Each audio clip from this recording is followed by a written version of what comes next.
വീക്കെൻഡിൽ ഒരു സൺഡേ ബിരിയാണി ഇല്ലാതെ എന്താഘോഷം അല്ലേ?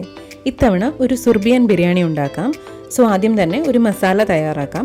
അതിനായിട്ട് 1 ടേബിൾ സ്പൂൺ ഗ്രാമ്പു, 10-15 വറ്റൽമുളക്, 1 സ്പൂൺ പട്ട, 2 കറുത്ത ഏലക്ക, 1.5 ടേബിൾ സ്പൂൺ പെരുംജീരകം, 3 ബേ ലീഫ്, 2 ടേബിൾ സ്പൂൺ മല്ലി, 10 ഏലക്ക, 1 ടേബിൾ സ്പൂൺ കുരുമുളക്, 1 ടേബിൾ സ്പൂൺ നല്ല ജീരകം എന്നിവ ഒരു ചീനച്ചട്ടിയിലേക്കിട്ട് ഡ്രൈ റോസ്റ്റ് ചെയ്ത് പൊടിച്ച് മാറ്റിവെക്കാം.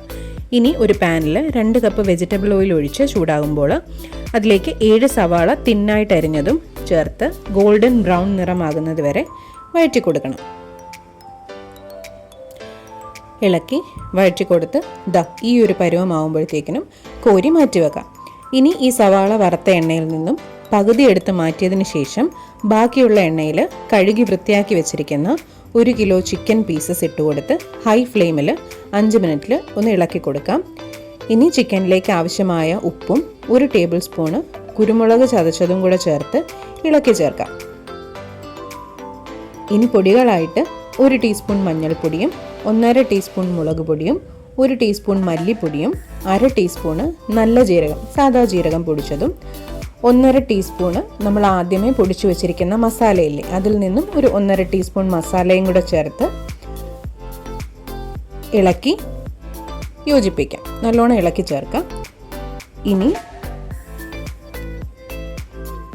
പൊടികളൊക്കെ ഒന്ന് മൂത്തിട്ടുണ്ടാവും. അതിനുശേഷം നമുക്കതിലേക്ക് 4 മീഡിയം സൈസ് പൊട്ടറ്റോ, ഉരുളക്കിഴങ്ങുണ്ടല്ലോ, 4 മീഡിയം സൈസ് പൊട്ടറ്റോ അല്ലെങ്കിൽ ബേബി പൊട്ടറ്റോസ്, ഒരു 4 ബേബി പൊട്ടറ്റോസ് ആണെങ്കിൽ അത് ചേർത്ത് ഇളക്കി കൊടുക്കണം. എന്നിട്ട് ചിക്കൻ വേവുന്നത് വരെ നമുക്കൊന്ന് അടച്ചു വെക്കാം. ഈ സമയത്തിലേക്ക് നമുക്ക് ചിക്കനിലേക്ക് ആവശ്യമായിട്ടുള്ള അരപ്പ് തയ്യാറാക്കിയെടുക്കാം. അതിനായിട്ട് ആദ്യമേ നമ്മൾ വറുത്ത് വെച്ചിരുന്ന സവാളയിൽ നിന്നും പകുതി സവാളയും 1 കപ്പ് തൈരും കൂടി ചേർത്ത് അരച്ചു വെക്കാം. അതേപോലെ ഒരു 15 വെളുത്തുള്ളിയും 4 ചെറിയ കഷ്ണം ഇഞ്ചിയും കൂടി ചതച്ചും വെക്കാം. ഇനി ഇഞ്ചി വെളുത്തുള്ളി ചതച്ചതും സവാള തൈര് അരപ്പും കൂടെ ചേർത്ത് 1/2 കപ്പ് ചൂടുവെള്ളവും കൂടി ചിക്കനിലേക്ക് ചേർത്ത് ഇളക്കി അടച്ചു വെച്ച് നല്ലതുപോലെ ഒന്ന് വേവിക്കാം. അടച്ചു വെച്ചാലും ഇടയ്ക്ക് തുറന്ന് വീണ്ടും ഇളക്കി കൊടുക്കണം. അടിയിൽ പിടിക്കരുത്, ഇടയ്ക്ക് ഇളക്കി കൊടുക്കണം.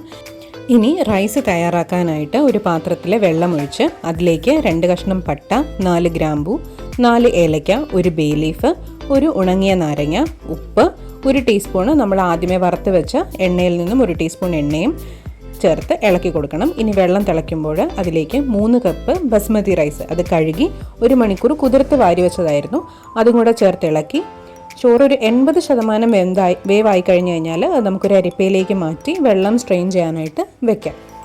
ഇനി ചിക്കൻ വെന്ത് കഴിഞ്ഞാൽ നമുക്ക് ലെയറിങ് തുടങ്ങാം.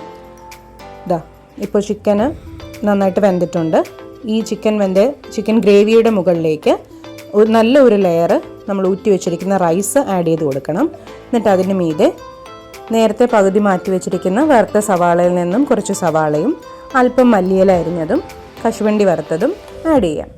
ഒരു 1/4 ടീസ്പൂണ് നമ്മൾ പൊടിച്ച മസാലപ്പൊടിയും സാഫ്രൺ വാട്ടറും, അതായത് ഇളം ചൂട് പാലിൽ കുതിർത്ത് വെച്ചിരിക്കുന്ന കുങ്കുമപ്പൂവാണ്, ഇതും കൂടെ ചേർത്തിട്ട് അതിന് മുകളിൽ അടുത്ത ഒരു ലെയർ റൈസ് ഇട്ട് കൊടുക്കാം.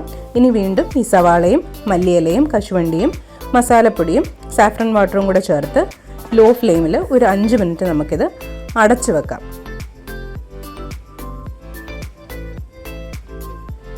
5 മിനിറ്റിന് ശേഷം നമുക്ക് മൂടി തുറന്ന് ബിരിയാണി സെർവ് ചെയ്യാം. കോമ്പിനേഷനായിട്ട് ഒരു ഒനിയൻ റൈത്തയും ഈന്തപ്പഴം അച്ചാറും പപ്പടവുമാണ് ഞാൻ ആഡ് ചെയ്തിരുന്നത്. വളരെ ടേസ്റ്റി ആയിരുന്നു. ഈ ബിരിയാണി റെസിപ്പി എല്ലാവരും ട്രൈ ചെയ്ത് നോക്കണം. ബൈ.